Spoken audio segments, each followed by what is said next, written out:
तो vermi compost डालने से किसानों को क्या फायदा मिलता है? अभी गाँवों में अधिकतर किसान जो है ऐसे नहीं डालते हैं, वो रेवड़ी में ही गोबर इकट्ठा करके वही। जिसके घर में गोबर नहीं हो रहा हाँ। तो गौशाला से गोबर खरीदता है और डायरेक्ट खेत में डाल देता है। हाँ, डाल वर्मी कंपोस्ट का बहुत कम किसान इस्तेमाल करते हैं। लगभग 17 पोषक तत्व होते हैं। हाँ। और पौधे को बहुत ज़्यादा जरूरत होती है एनपीके की, वो भी वर्मी कंपोस्ट में बहुत अच्छी मात्रा में होते हैं। तो वो अच्छी ग्रोथ के लिए वर्मी कंपोस्ट ही डालना चाहिए। जैसे अपने से नहीं होगा या फिर वो जल्दी मर जाते हैं केंचुए, टेम्परेचर ज़्यादा रहता है, ऐसी चीज़ें सब बोलते थे। तो मैंने सोचा एक बार करके तो देखते हैं, जो होगा देखेंगे। बहुत सारे क्या करते हैं, जैसे बेड होती है ना, बेड से ही पाइप लगा के वर्मी वॉश बनाते हैं, जबकि वो वर्मी वॉश सही नहीं होता है। खाद की जो गुणवत्ता है वो कम हो जाती है, जबकि वो वर्मी वॉश उस खाद में रहना चाहिए। वर्मी वॉश का पूरा अलग से सेटअप बनता है, ज़्यादा डिफिकल्ट नहीं होता है। बस उस चीज़ की हमें शुरू से लेकर एंड तक की पूरी जानकारी होनी चाहिए, उसके बाद में हम शुरू कर सकते हैं।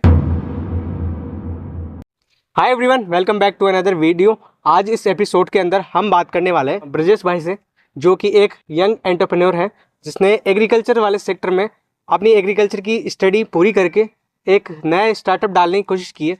कुछ लोग ऐसे होते हैं जो स्टार्ट करने से ही डरते हैं। इन्होंने अपनी 22 साल की उम्र में वर्मी कंपोस्ट बना के दिखाया है और अपनी फैमिली के साथ उन चीज़ों को अप्लाई करके एक समाज में अच्छा नाम बनाया है। आपको वर्मी कंपोस्ट के बारे में आइडिया कैसे आया? ना मतलब क्या है, गांव में वो चलते हैं ना स्वयं सहायता समूह, हाँ। तो उसमें महिलाओं को एकत्रित करके ऐसे बिजनेस के लिए लोन वगैरह देते हैं। कोई भी कृषि से संबंधित, या हम कोई शॉप डाल रहे हैं या ऐसे कुछ, उसके लिए जो है वो लोन प्रोवाइड करवाते हैं। और ये ऐसे जैसे शहद का बिजनेस वगैरह, वर्मी कंपोस्ट एग्रीकल्चर वगैरह, ऐसी जो है वो ट्रेनिंग वगैरह भी रखते हैं लेडीज के लिए। हाँ, जो मेरी मम्मी उसमें जुड़ी हुई थी मतलब, तो वहाँ पे केचुए वगैरह प्रोवाइड करवाए थे उन्होंने एक बार। फिर मुझे पता चला जब मैं कोटा था। अच्छा, मम्मी कितने सालों से जुड़ी हुई है? मम्मी को यही 1 साल हो गया होगा, 1-1.5 साल है ना? हाँ। फिर दोबारा मैंने सोचा कि अपन एक बार और ट्राई करते हैं, एक बार और करके देखते हैं। हाँ। उनसे मम्मी से बोल के वहाँ से मंगवाए केचुए, 4-5 किलो केचुए लेके हमने जो है एक बेड लगाया, मतलब उस बेड से स्टार्ट किया। मतलब देखना चाहा, मुझे भी ज़्यादा जानकारी नहीं थी कि मैं किसी से भी पूछता था तो सब ऐसे ही बोलते थे कि वो अपने से नहीं होगा या फिर वो जल्दी मर जाते हैं केंचुए, टेम्परेचर ज़्यादा रहता है, ऐसी चीज़ें सब बोलते थे। तो मैंने सोचा एक बार करके तो देखते हैं, जो होगा देखेंगे। तो क्या वर्मी कंपोस्ट करते वक्त सबसे ज़्यादा दिक्कत किस चीज़ में आई है? केंचुओं को, और हम कंपोस्ट को अलग करते हैं ना, तो बस उसका थोड़ा सा रहता है इशू, बाकी और तो सब आसान चीज़ें हैं। वर्मी कंपोस्ट के बारे में A to Z पूरी जानकारी दे सकते हो आप? बिल्कुल, दो। ज़्यादा कोई प्रॉब्लम नहीं आती है उसमें, पर जैसे अगर हम स्टार्टिंग में कर रहे हैं ना, तो किसी भी चीज़ को करेंगे तो दिक्कत तो आनी है, थोड़ी बहुत तो आनी है। तो इसमें कोई ज़्यादा खर्चा भी नहीं आता है, आसान तरीके से हम इसको स्टार्ट कर सकते हैं। पहले जब मैंने स्टार्ट नहीं किया था तो मुझे भी थोड़ा ऐसा लगता था कि कैसे होता होगा या क्या सीन रहता होगा, मेरे से होगा भी या नहीं, ऐसा बहुत दिमाग में जो क्वेश्चन आते हैं ना स्टार्टिंग में, वो बहुत सारे क्वेश्चन आते थे। फिर जैसे जैसे मैंने किया स्टार्ट, जैसे मुझे थोड़ा दिन हुए उसको करते हुए फिर मुझे लगा कि इतना ज़्यादा ऐसा भी नहीं है, इसको कोई भी कर सकता है। ज़्यादा बेड से स्टार्ट नहीं करना है, स्टार्टिंग में हमें थोड़े ही बेड लगा के को धीरे धीरे बढ़ाना है, क्योंकि एकदम से इतना नहीं कर पाते हैं। वही तो, धीरे धीरे हम उसको कर सकते हैं, आइडिया लग जाएगा और मैनेज करने में आसानी। थोड़े दिन में अपन थोड़ी बेड से करेंगे ना, तो हमको जानकारी भी मिलेगी, उससे सीखने की मिलेंगी चीज़ें, तो हम धीरे धीरे उस मतलब उसको बढ़ा सकते हैं। बेड क्या होता है वो भी आप हमें? बेड जैसे वो केंचुए की जो क्यारी होती है ना, उसी को जो है बेड बोला जाता है। तो बेड में अपन गोबर डालेंगे तो वो 3 फीट ऊंची होनी चाहिए, और उसकी जो चौड़ाई है बेड की वो 4 फीट होनी चाहिए। बाकी अपने पास लंबी कितनी भी हो सकती है, जितनी अपनी जगह है ना उस हिसाब से अपन कितनी भी रख सकते हैं, लंबाई का कोई इशू नहीं है मतलब। और जैसे वो बने बनाए बेड भी आते हैं, उसका हम यूज़ कर सकते हैं। या हम स्टार्टिंग में अगर हम शुरू कर रहे हैं तो हम जुगाड़ बेड भी बना सकते हैं, जरूरी नहीं हमारे पास वो वाला ही बेड हो। अच्छा। या हम ईंटों से या ऐसे कुछ करके बनाए, हम जुगाड़ करके भी जो है स्टार्टिंग कर सकते हैं। क्योंकि जैसे हम स्टार्ट करेंगे ना, तो हमें हर दिन पानी भी उसमें छिड़कना है। जैसे गर्मी का मौसम है तो हमें डेली के डेली सुबह शाम उसमें पानी छिड़कना, ताकि उसमें नमी बनी रहे, गोबर ठंडा रहे, और केंचुए मतलब गोबर को आसानी से खाते रहे, है ना। स्टार्टिंग में हम जैसे भी हमको सही लगे, मतलब जिस तरह से हम कर सकते हैं बिना कोई इन्वेस्ट किए हुए। बेड बनाने के लिए ईंटों की जरूरत पड़ेगी, और नीचे जो बिछाने के लिए वो आता है चद्दर, पाल उसकी जरूरत पड़ेगी, ताकि वो केंचुए जमीन में नीचे ना जाए, है ना। उसकी जरूरत पड़ती है, बाकी ईंटों की और वो देसी खाद की वगैरह की जरूरत पड़ती है, गाय की। हाँ, गोबर की। ये गोबर आप अपना ही गाय भैंसों का लेते थे या फिर वो दूध मंगवाते थे? नहीं, हमारे है गाय भैंस, तो वही हो जाता था। अच्छा, कितनी गाय भैंस? 3 भैंस हैं, 1 गाय। हाँ, तो आराम से वो वर्मी कंपोस्ट का अपने खुद के खेत के लिए तो आराम से हो जाएगा। हाँ, इस तरीके से हमने भी आज से कई साल पहले वर्मी कंपोस्ट का अपनाया था, बेड बनाने से लेके पूरा खेत में डालने तक का पूरा प्रोसेस किया था, 1.5 साल किया। हमका इसमें टाइम भी ज़्यादा लग रहा है और मैनेजमेंट भी ज़्यादा लग रहा है, इस वजह से हमने उसको हटा दिया था। ये वर्मी कंपोस्ट को अगर अपन बिजनेस लेवल पे लेके चले तो कैसे लेके चलेंगे? मतलब जैसे कि अभी मैंने बताया था, हम बिजनेस लेवल के लिए भी उसको डेवलप करना चाहते हैं ना, कम बेड से स्टार्ट करना पड़ेगा। 5, 10, 15, 20, 25 इतनी बेड से स्टार्ट कर सकते हैं, क्योंकि हम धीरे धीरे उस चीज़ को अच्छे से सीख जाएंगे। जैसे हम तो उसके बाद में फिर हम बेड की संख्या बढ़ा देंगे, तो वो धीरे धीरे धीरे मतलब ज़्यादा बेड होगी तो ज़्यादा वर्मी कंपोस्ट बनेगा। फिर इसको बेचेंगे कहाँ पे? मार्केट कैसे करेंगे इसका? इसकी मार्केटिंग के लिए जैसे कि हमें सोशल मीडिया का यूज़ ले सकते हैं कि अपने आसपास या कोई ऐसा फार्मर हो जो डायरेक्ट फार्मर को अपन बेच सकते हैं ना? हाँ और एक थोक में भी तो जाता है ना ये पूरा? हाँ, मतलब थोक में भी जाता है। जैसे कोई जो है ऑर्गेनिक फार्मिंग कर रहा हो, कोई फार्मर, उनसे कांटेक्ट करके, क्योंकि वो लेते हैं, वो सेल करते हैं और वो उस चीज़ को समझते भी हैं, वर्मी कंपोस्ट के रिजल्ट को, वर्मी कंपोस्ट की वो वैल्यू, तो वो उसको यूज़ करते हैं तो वो लेंगे। और जैसे अपने आसपास कहीं पे गार्डन वगैरह हो या बहुत सारे घरों में सब्जियां ऑर्गेनिक लगाते हैं तो वो लेते हैं। ऐसे इस तरीके से हम उसको जो है सेल कर सकते हैं। इसमें आपने एक ऑनलाइन वाली चीज बताई है ना, कि अपन ऑनलाइन प्लेटफॉर्म पे जाके अपना प्रोडक्ट लिस्ट करके और अपन उससे बेच सकते हैं। अमेजोन, फ्लिपकार्ट ऐसी कंपनीज में भी है ना, जो वर्मी कंपोस्ट का मैंने पाउच देखा ना, इतना महंगा दे रहे हैं, मैं आपको क्या बताऊं। उस चीज में स्कोप तो है, ऑनलाइन में आप कहीं भी आसानी से डिलीवर कर सकते हो, आपने घर बैठे ही पैकेज करके और आराम से बेच सकते हो। बाकी अपना गोबर वगैरह ये सब चीजें जो गोबर की जरूरत पड़ेगी, और जैसे पेड़ पौधों की पत्तियां, नीम की पत्ती ले सकते हैं अपन उसमें, ताकि उसमें क्या कीड़ा वगैरह नहीं लगते हैं। हल्का सा नीचे लेयर बनाने के लिए भूसा वगैरह जो हम यूज ले सकते हैं उसमें। केचुए कितने दिन में छोड़े जाते हैं? केचुए जैसे मतलब गोबर हम उसमें ताज़ा गोबर नहीं डाल सकते, 10-15 दिन पुराना गोबर हुआ होना चाहिए। जैसे हम गोबर को इकट्ठा कर लेते हैं एक जगह पे ना, फिर उसको 10 रेवड़ी में ना, रेवड़ी में नहीं, अलग से। अच्छा, पूरा वो गोबर ही होता है अलग से पूरा, है ना। उसको हमने इकट्ठा कर लिया, वो 10-15 दिन तक उस पर रोज पानी छिड़केंगे ताकि उसकी जो गैस होती है मीथेन वो निकल जाए और बिल्कुल ठंडा हो जाए गोबर। क्योंकि जो अगर गोबर गर्म रहेगा ना तो केचुए उस गोबर की गर्मी के कारण मर जाएंगे। मतलब स्टोर करके रखते हैं पहले से, फिर ठंडा करते रहते हैं, फिर बेड में डाल देते हैं, फिर उसके बाद में हम उसमें केचुए छोड़। इसलिए हमको कम से कम 15 दिन तो गोबर को ठंडा ही करना है, रोज उस पर पानी छिड़कते रहना। और ऊपर से पानी छिड़केंगे, वो पानी उसमें होते हुए नीचे से निकल जाएगा ना। ऐसे रोज डेली अपन को 15 दिन तक उसको ठंडा करना है। मतलब कितने केचुए एक बेड के अंदर डलते हैं? जैसे वो बेड की साइज के अनुसार होता है, अब अपन कितनी बड़ी बेड बना रहे हैं या कैसे। जैसे कि मुझे 3 फीट ऊंचा, 4 फीट चौड़ा, 10 फीट लंबा, वो जैसे मेरे पास अभी लगी हुई है ना बेड, उसमें कम से कम 30 किलो केचुए डाल सकते हैं। मतलब अच्छा, तो आपके साइज वगैरह कितना है? मेरी उसकी तो 4 फीट ही है, चौड़ाई 4 फीट और लंबाई 10 फीट। हाँ, उसमें फिर उसका इशू नहीं रहता है वो ऊंचाई का, क्योंकि वो तो उसके लेवलिंग के हिसाब से हमको गोबर डालना फिर उसमें। हाँ, वो तो इस तरीके से। इसमें पलटा कितने दिन में दिया जाता है? गोबर खाता हुआ केचुआ क्या ऊपर से नीचे की तरफ जाता है। हाँ, ऊपर से नीचे की तरफ। ऊपर से डालेंगे तो नीचे खाता हुआ जाएगा, तो ऊपर से लेयर बनती जाती है।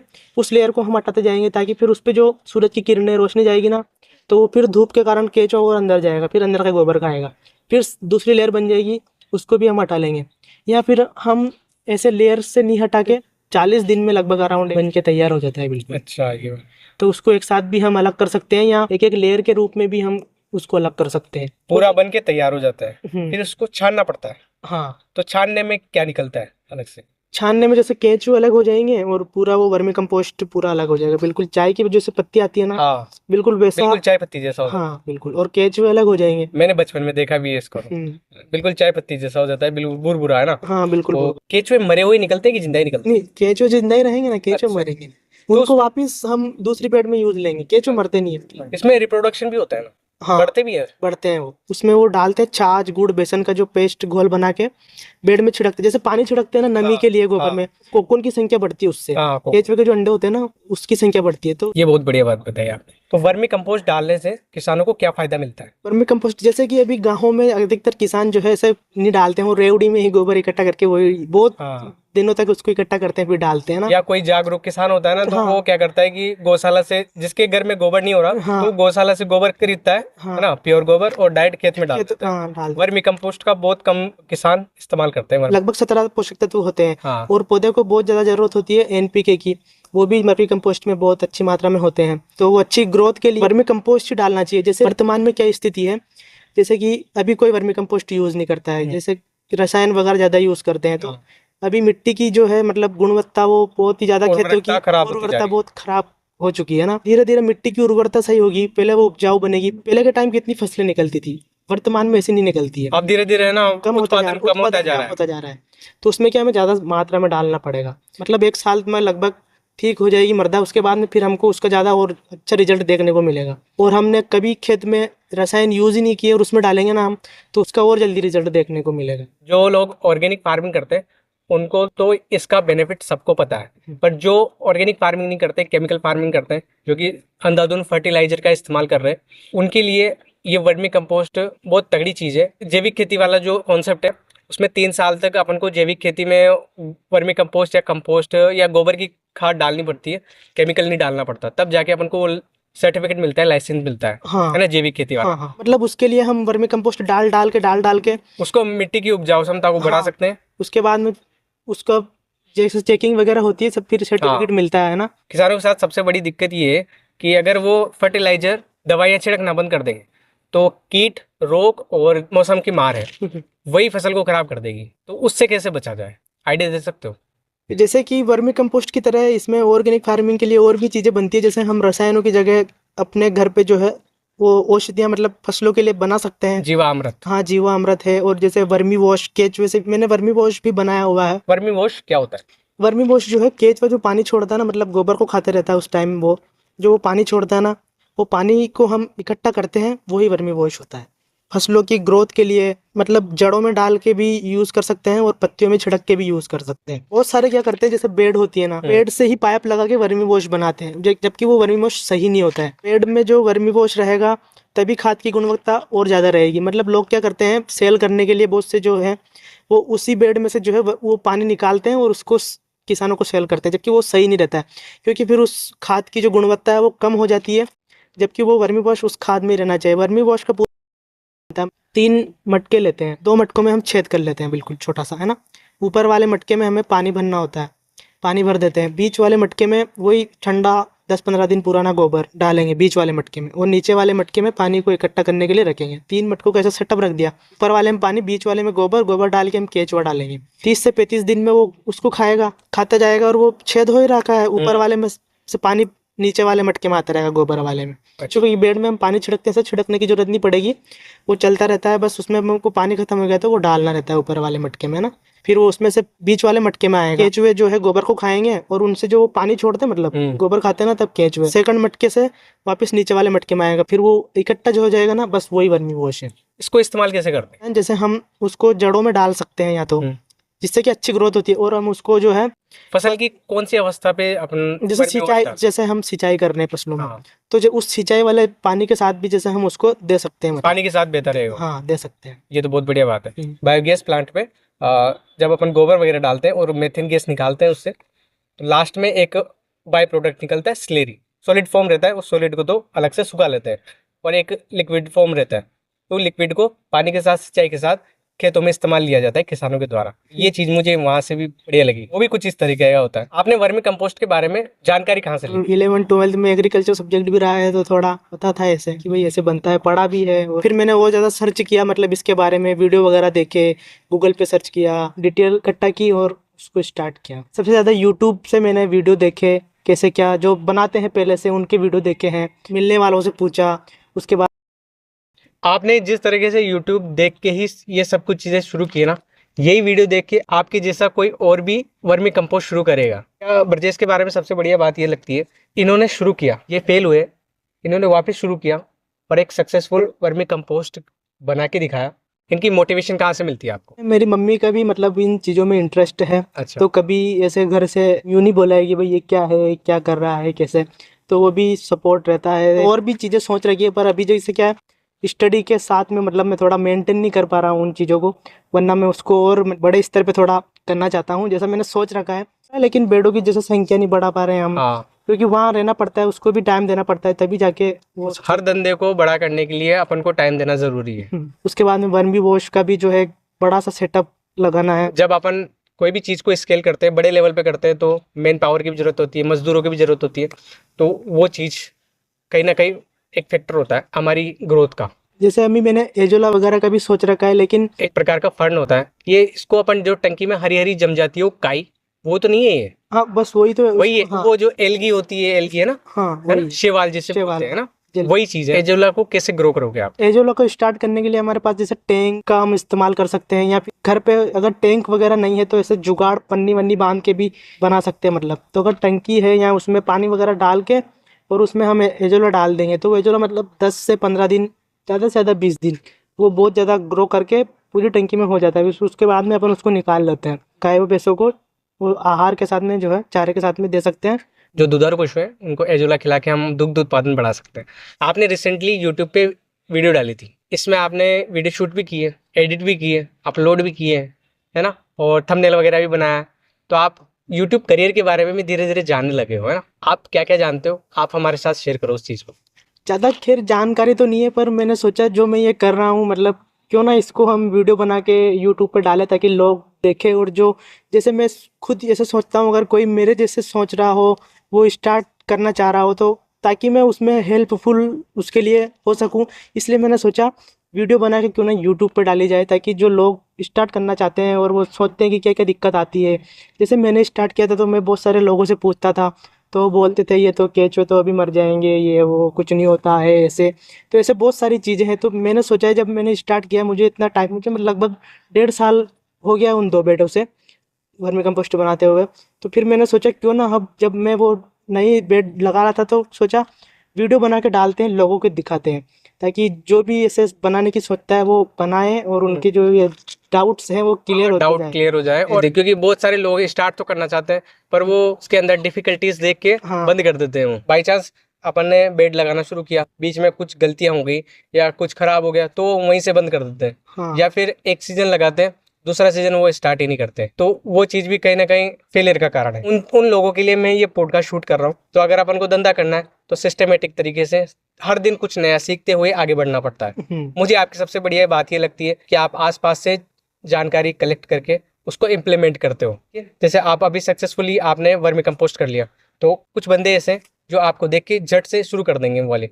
फिर अगर उनको डिफिकल्टीज का सामना करना पड़ा, है ना, कोई भी उनसे चीज़ नहीं हो पाई, कि आपके पास जितनी जानकारी है वो एक जगह से नहीं आई, अलग अलग जगह से आई है, और वो सारी जानकारी एकत्रित करके आपने उस धंधे में लगाई है।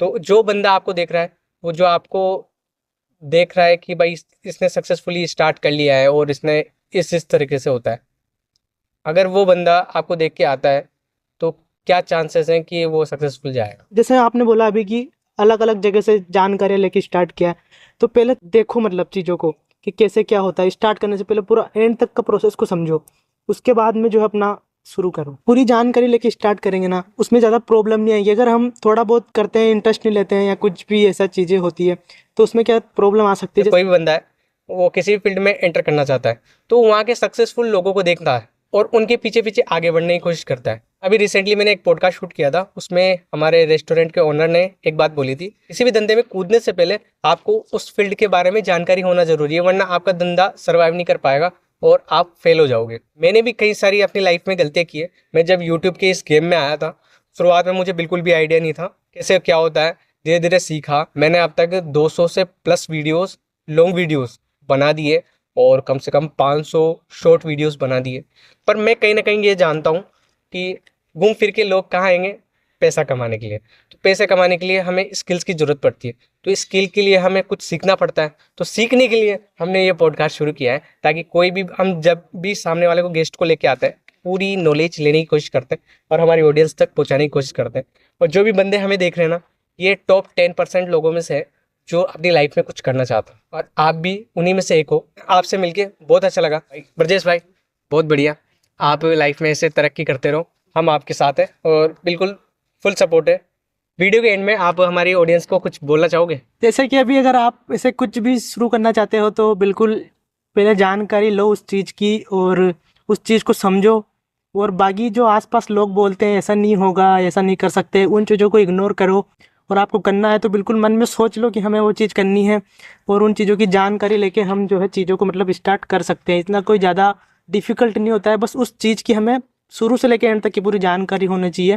उसके बाद में हम और बाकी जो किसान है वो जुगाड़ करने में तो एक्सपर्ट होते ही हैं। हमने जुगाड़ कर करके पैसे बचाए हैं, तो वो सारी चीज़ तो अपन कर ही सकते हैं।